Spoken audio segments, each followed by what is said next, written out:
délibération du mois de janvier relative aux subventions aux opérateurs culturels, présentée comme illustrative d'une politique en faveur de la culture durable, permet aux acteurs culturels comme aux observateurs d'analyser les choix de votre majorité municipale.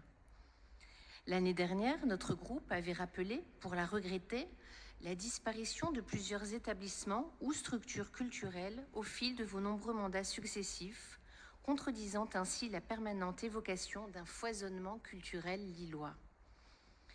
Nous avions en cette occasion rappelé la fragilité de petites associations de quartier, insistant pour qu'une planification pluriannuelle de leur financement soit enfin établie, comme elle le sollicite depuis si longtemps. Si la crise sanitaire que nous traversons a vu l'État comme la commune soutenir efficacement les structures institutionnelles, la situation des acteurs aux dimensions modestes n'en est que plus précaire. Chacun est conscient des bouleversements à venir en sortie de crise. Les usages, les attentes, les besoins seront très vraisemblablement profondément modifiés.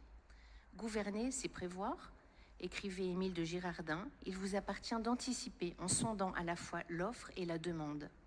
Là où de véritables états généraux de la culture lilloise seraient précieux, force est de constater que vous vous bornez à reconduire presque à l'identique les financements antérieurs pour une enveloppe globale de 10 millions d'euros. Si l'on déduit de ce montant les 4 millions d'euros accordés à l'Opéra de Lille, lequel par son état d'établissement culturel EPCC diffère des structures de droit commun, la ventilation des 6,2 millions d'euros accordés s'établit à grands traits comme suit. 4,6 millions d'euros, soit 80% de l'enveloppe globale, reviennent aux grandes structures habituelles, l'île 3000, chère à notre cœur, l'ONL, le Théâtre du Nord, l'Aéronef, le Grand Bleu et le Prato. Sur cette somme, 2,8 millions d'euros sont attribués à l'île 3000, primus inter pares, avec 45% des subventions culturelles hors opéra. 1,6 million d'euros sont chichement consentis aux 52 structures restantes qui, comme de coutume, seront les parentes pauvres. Parmi elles, 27 associations apparaissent être ce qu'un ancien président socialiste aurait appelé les sans-dents, puisqu'elles obtiendront moins encore que ce qu'elles sollicitaient pour un total refusé de 187 000 euros. 3% de l'enveloppe globale, peu donc pour les finances de notre commune, mais beaucoup pour chacune d'elles, dont l'avenir est incertain.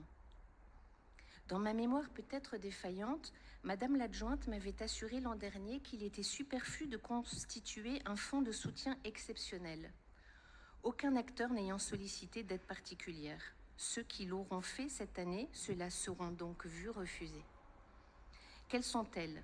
Flonflon de Oisem pour 20 000 euros, le théâtre Maçonnet de Fives pour 14 000 euros, Éolissonge de l'île Sud pour 9 000 euros, le cirque du bout du monde de Moulins pour 5 000 euros, Avenir Enfance, encore Moulins pour 5 000 euros, la Verrière à Vauban pour 3 000 euros, la Malterie à Oisem pour 2 000 euros, le comité d'animation des Bois Blancs pour 400 euros.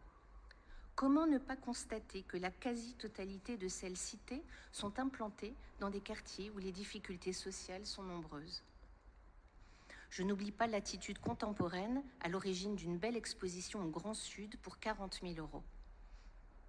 Au vu de ce qui précède, nous proposons en 2022, comme nous l'avions proposé en 2021, la tenue d'états généraux de la culture lilloise visant à identifier les besoins et pérenniser les structures en péril et les accompagner dans la transition numérique, développer l'accès à la culture participative dans les quartiers, œuvrer aussi à l'innovation.